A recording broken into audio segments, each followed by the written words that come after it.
We start with an on-air shooting in the US. The general manager of a TV station in Virginia says a reporter and cameraman were killed during an interview at a shopping centre. WDBJ-TV is based in Roanoke, Virginia. The victims were 24 and 27 years old.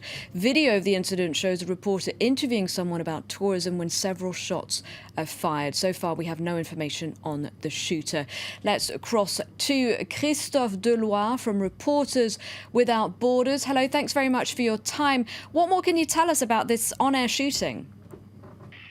It's of course a terrible, horrible scene that we watched in live. It's not very often that such live shootings against journalists occur. It's impossible to say now. Probably the investigation with the police will say that later.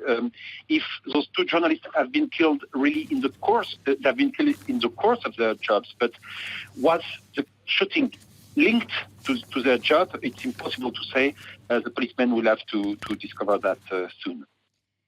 And for now, this TV station is saying that even the authorities don't really have any information about the shooter.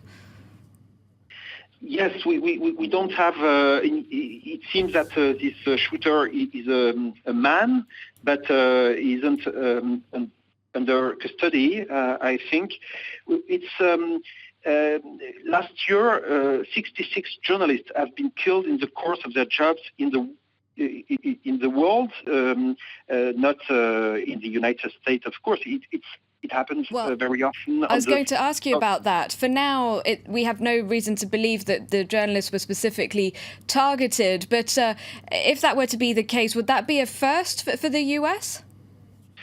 For the US, I'm not able to answer, but last August, on 7th, in Brazil, a journalist was killed during his broadcast. It was a radio broadcast by two men. It was in the northern Brazil. He was a journalist who worked about the corruption of politicians. And last year, in another country, in Mexico, radio show anchorman has been killed, also live during a broadcast. It was in the Sinaloa state. So such cases happen in Latin America, but in the United States, we have to check now. But of course, it's something that doesn't happen. That's the thing. Normally, when we get the terrible news that a journalist has been killed, it's normally if they're reporting from a conflict zone, or like you say, if they've been investigating politicians for corruption. Here, we're talking about a 24 to 27-year-old interviewing someone about tourism. So it does seem rather unlikely that they were targeted specifically. But of course, like you say, it's hard to tell right now. For sure, it's impossible to answer now. But they were. It was a broadcast in a shopping center, so they didn't work about a sensible topic like corruption or drug trafficking. But the investigation will give us some elements, I hope. OK, thank you very much indeed for your time. Christophe Deloire from Reporters Without Borders, and we'll of course bring you more on that on-air shooting just as soon as we get it.